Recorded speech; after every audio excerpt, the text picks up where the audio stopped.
नमस्कार, मैं छाया सिंह एक बार फिर से आप सभी लोगों का स्वागत करती हूं आपके अपने चैनल छाया एफिलिएशन ज्ञान पे।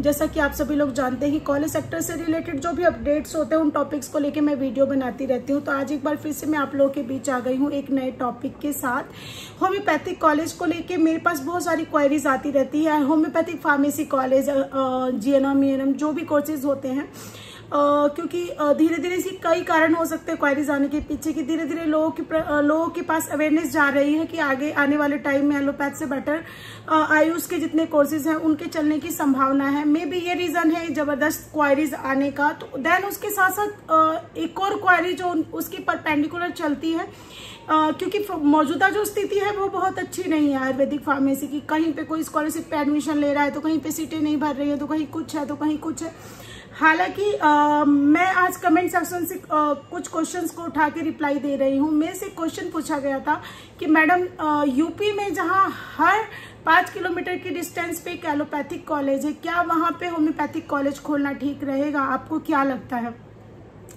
तो बिल्कुल मैं इसका जवाब आपको देना चाहूंगी विद एग्जाम्पल और विद सपोर्टिव। मेरी बात को जो चीज सपोर्ट करे उन कुछ तथ्यों के साथ मैं अपने जवाब को दूंगी। सबसे पहली बात ये कि बिल्कुल लेना चाहिए। आज नहीं चल रहा है बट 3 साल बाद इसका क्रेज बहुत अच्छा होगा।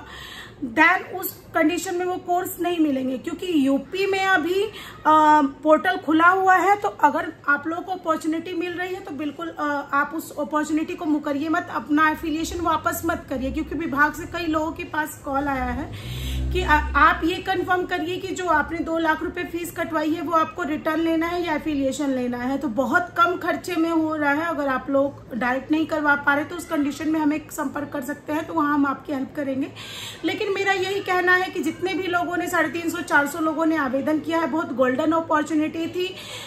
हो सकता है कि आगे अब ये कोर्स ना खुले, हो क्या सकता है कंफर्म अब ये कोर्स नहीं खुलेगा, क्योंकि जो न्यू एजुकेशन पॉलिसी है, एनईपी है, वो सपोर्ट करती है 4 वर्षीय प्रोग्राम को। कोई भी कोर्स अब डिप्लोमा नहीं होगा, 4 वर्षीय प्रोग्राम ही चलेगा। उसी प्रोग्राम में जो बच्चा 2 वर्ष का कोर्स करेगा उसको डिप्लोमा मिलेगा, 3 साल करेगा तो डिग्री और 4 साल करेगा तो उसको मास्टर मिलेगा। कुछ इस तरह की पद्धति को लॉन्च किया जा रहा है। तो सबसे पहली बात यही है कि आपको लेना चाहिए। सेकंड में अपना सपोर्टिव जो स्टेटमेंट है वो ये रखना चाहूंगी कि अगर आपके घर में किसी को लॉन्ग टर्म प्रॉब्लम होती है और आपके उससे पूछा जाए कि आप किसको प्रेफर करेंगे, एलोपैथ को, होम्योपैथ को या आयुर्वेदिक को, तो ऑफ कोर्स पेशेंट का पहला रिप्लाई होता है कि ठीक है, बहुत इमीडिएट कोई चीज है, ऑपरेशन है, सर्जरी है, पथरी का दर्द है, तो ऑफ कोर्स एलोपैथ की तरफ भागेंगे, पेन है, तकलीफ है तो। लेकिन अगर किसी कंडीशन में लॉन्ग टर्म बीमारी है जो कि डायरेक्ट इम्पैक्ट नहीं कर रही है, पेनफुल नहीं है, लाइक शुगर हो गया, बीपी हो गया, तो उस कंडीशन में लोग फर्स्ट प्रेफरेंस देते हैं कि हम होम्योपैथ या आयुर्वेद से अपनी चीजों को ठीक करने की कोशिश करें।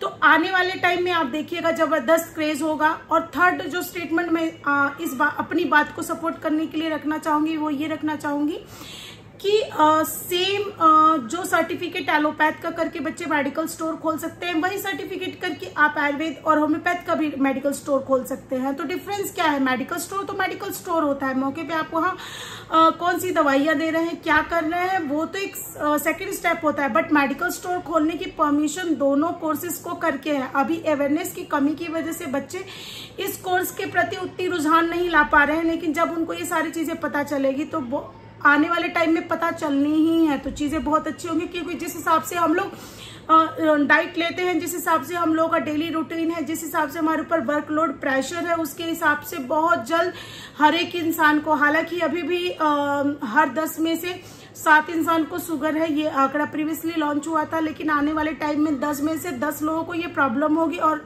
अगर किसी को शुगर नहीं है तो कुछ और प्रॉब्लम होगी। एक और थोड़ा सा लाइन से हटके मैं एक बात कहना चाहूंगी। ऑप्टोमेट्री में लोगों को लगता था ऑप्टोमेट्री में क्या स्कोप है आंखों के कोर्सेज में, बट आप देखिए हम मोबाइल कितना यूज कर रहे हैं। हमारा बच्चा बचपन से मोबाइल यूज कर रहा है। हमारी पीढ़ी, जिस जनरेशन में हम पैदा हुए, वहां हम लोगों ने 14 साल की उम्र में, 13 साल की उम्र में मोबाइल यूज किया। इवन मैंने तो 19-20 साल की उम्र में यूज किया था, बट हमारे बच्चे 2 साल की उम्र से यूज कर रहे हैं। इनसे आगे वाली जनरेशन में और भी तेजी से आंखें खराब होंगी या फिर लोग बेवजह ही चश्मा लगवाएंगे, ताकि स्क्रीन जो टाइम है उसके इम्पैक्ट को मिनिमाइज किया जा सके। तो ऑप्टोमेट्री कोर्स बहुत अच्छा ट्रेंडिंग में आ गया है, ये नहीं कहूंगी कि आएगा, आ गया है। देन उसके बाद जो मैं नेक्स्ट बात करना चाहूंगी, दोबारा से अपने टॉपिक पे आ रही हूँ स्टेटमेंट को सपोर्ट करने के लिए, कि अवेयरनेस बहुत बड़ी चीज होती है। जैसे जैसे बच्चों में अवेयरनेस आएगी, आगे फ्यूचर में लॉन्ग टर्म टाइप्स की बीमारियां आएंगी, तो उस टाइप से चीजें आयुर्वेद और होम्योपैथ की तरफ क्रेज आएगा। आयुष मंत्रालय ऐसे ही लॉन्च नहीं किया गया है, there is a long term vision. जब कोई हाईवे बनाया जाता है तो वो आप देखते होंगे कि कितनी हाइट पे बनाया जाता है। कोई भी एक्सप्रेसवे बनता है तो कितनी हाइट पे बनता है, वो इसलिए नहीं बनता है सिर्फ अगर देखा जाए तो क्या जरूरत है इतना ऊंचा बनाने की, तो there is logic behind it. हर एक गवर्नमेंट का बाढ़ आ जाए तो बाढ़ से बचने के लिए ऊपर आप जा सकते हैं, या फिर गाड़ियां ना डूबे, या फिर डायरेक्ट सड़क पे पानी ना आए, तो ये सब विजन सोच के बनाया जाता है। ऐसे ही अगर आयुष मंत्रालय को हाईलाइट किया गया है, आयुष मंत्रालय के कोर्सेज तो ऑटोमेटिक हाईलाइट हो गए, तो जरूर इसके पीछे बहुत बड़ा लॉजिक है। क्योंकि हर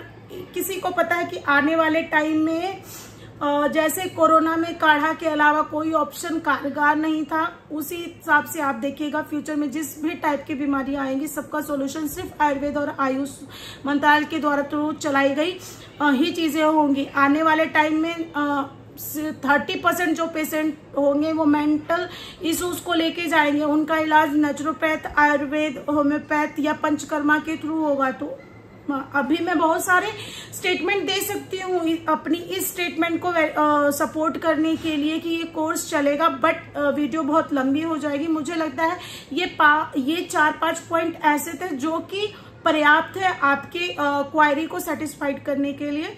अगर हम किसी सिचुएशन में हमें कोई कोर्स मिल रहा है, कॉलेज हमारा चल रहा है, तो मैक्सिमम कोर्स रखने में कोई बुराई नहीं है। और आजकल तो यूजीसी ने भी अप्रूवल दे दिया है कि एक कॉलेज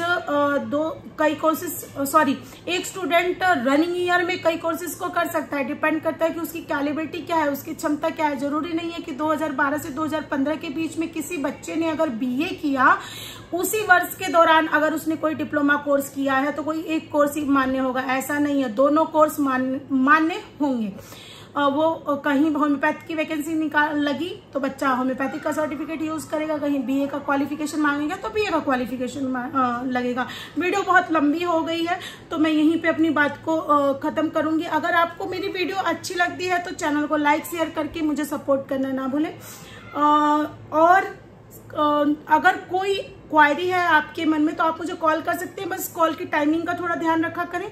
और जो चीजें मैं वीडियो में बता चुकी हूँ वो क्वायरी मत किया कीजिए, क्योंकि फिर उसमें क्या अननेसेसरी टाइम वेस्ट होता है। तो जब अगर आपको लगे कि हाँ आपके पास वाकई में कोई जेन्युइन क्वायरी है या फिर कंसल्टेशन पार्ट के लिए आप हमसे डायरेक्ट कनेक्ट कर सकते हैं।